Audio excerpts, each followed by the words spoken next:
Okay, now the chamber is pumped down. What is pumped down? It's actually there is a base pressure requirement.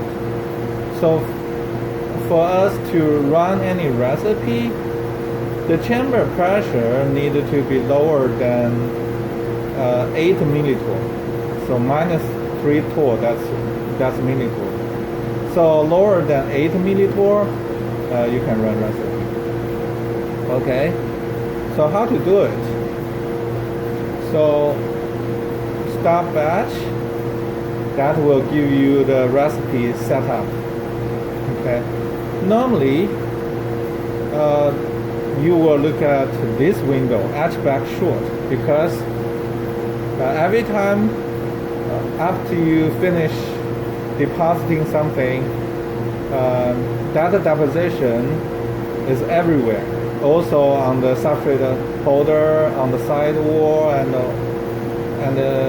back of the chamber, everywhere. So we normally will require you to run an etch back process. So normally you only need to run this etch back process if you only run some deposition less than 10 minutes. So 10 minutes give you more than 200 nanometer oxide if you run the standard recipe. Okay, so let's do that. If we go down, standard oxide. Okay. So that's the basic condition, and the only thing you needed to change is the step time.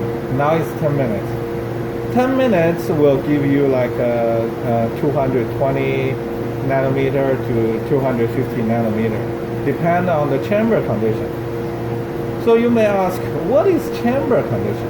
Okay, so when you run depositions, you also deposit on the chamber wall and everywhere, right? So that will change the plasma condition.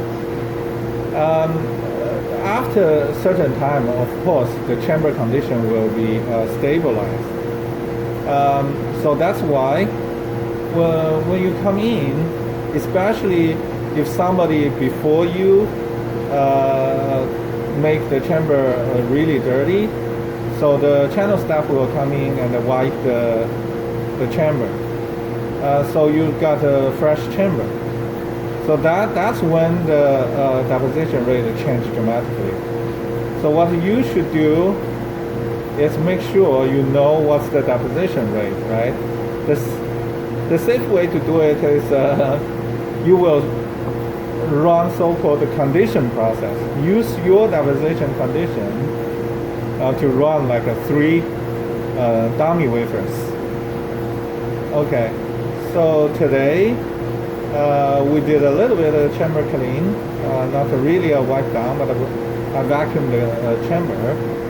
So we can run a 10 minutes process, standard oxide, to see what kind of deposition rate we got.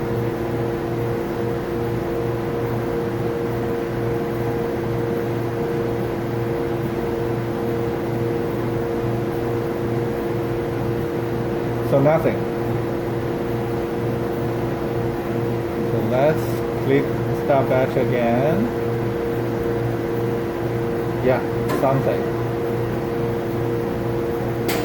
So that's a software glitch. Okay, what I want you to see that is nothing to worry about. Just click start batch again, and there will pop-up window. Just cancel that, and the recipe will run. Okay, this recipe will run 10 minutes. I will pause the video and we will come back.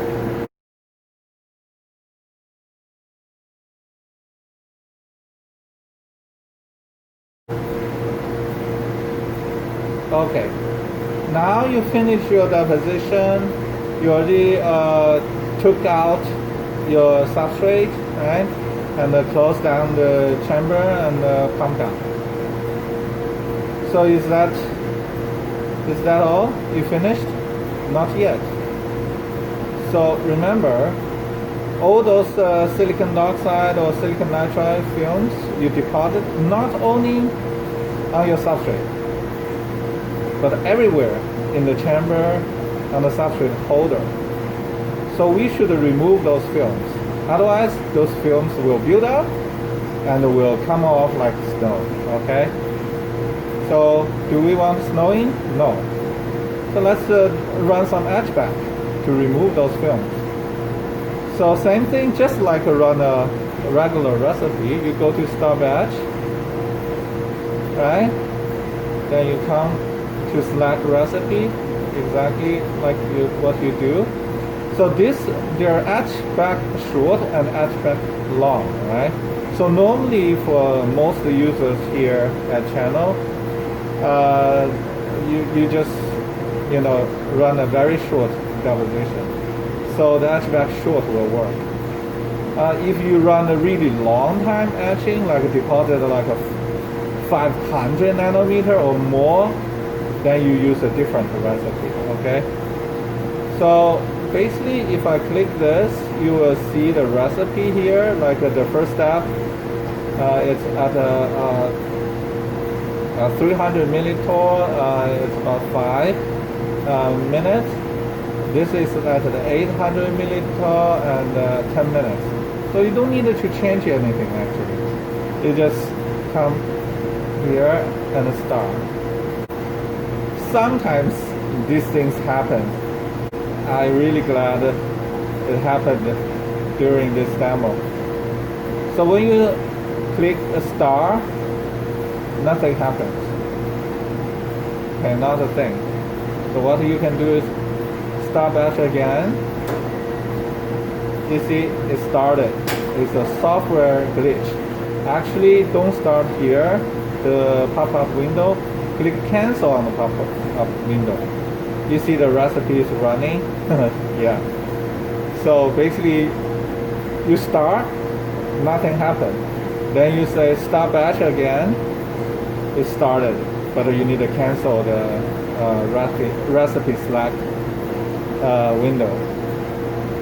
So now you wait this process, etch back process to finish. Then we will come back. There's one more thing after the etch back is you need to change the temperature setting, substrate temperature setting back to 2.5 and the wall temperature set point back to 25. Okay, don't forget that.